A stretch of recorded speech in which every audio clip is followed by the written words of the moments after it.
যুক্তরাষ্ট্র আগামী ১ আগস্ট থেকে বাংলাদেশি পোশাক পণ্যের উপর ৩৫% শুল্ক আরোপ করতে যাচ্ছে। এই খবরে চট্টগ্রামের পোশাক কারখানাগুলোর মালিকেরা গভীর উদ্বেগে পড়েছেন। কারণ এখনকার অধিকাংশ কারখানায় যুক্তরাষ্ট্রের বাজার নির্ভর।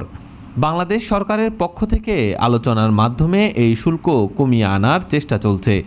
তবে যদি তা সম্ভব না হয় তাহলে অনেক কারখানায় অস্তিত্ব রক্ষা করতে পারবে না বলে আশঙ্কা ব্যবসায়ীদের। চট্টগ্রামে বর্তমানে প্রায় ৩০০ পোশাক কারখানা চালু রয়েছে। এর মধ্যে ২০০টির বেশি কারখানা সরাসরি বিদেশি ক্রেতাদের কাছ থেকে কার্যাদেশ নেয়, বাকিগুলো সাবকন্ট্রাক্টে কাজ করে।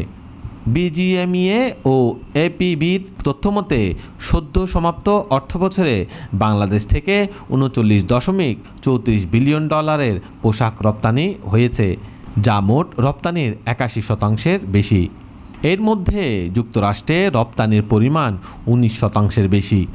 চট্টগ্রামের এশিয়ান অ্যাপারেলস গ্রুপের উপব্যবস্থাপনা পরিচালক সাকিব আহমেদ সালাম জানান, তাদের ১৮টি কারখানার ৯৫% রপ্তানি মার্কিন বাজারে যায়। শুল্ক বাজার সম্ভাবনায় ক্রেতারা কার্যাদেশ স্থগিত রেখেছেন, ফলে কাঁচামাল কেনাও আটকে গেছে। বিজিএমইএর পরিচালক এস.এম. আবু তৈব বলেন, যুক্তরাষ্ট্রে শুল্ক ২০%-এ নামানো না গেলে প্রতিযোগিতায় টিকে থাকা কঠিন হবে। অন্যথায় ক্রেতারা ভিয়েতনাম বা ভারতে কার্যাদেশ স্থানান্তর করতে পারে।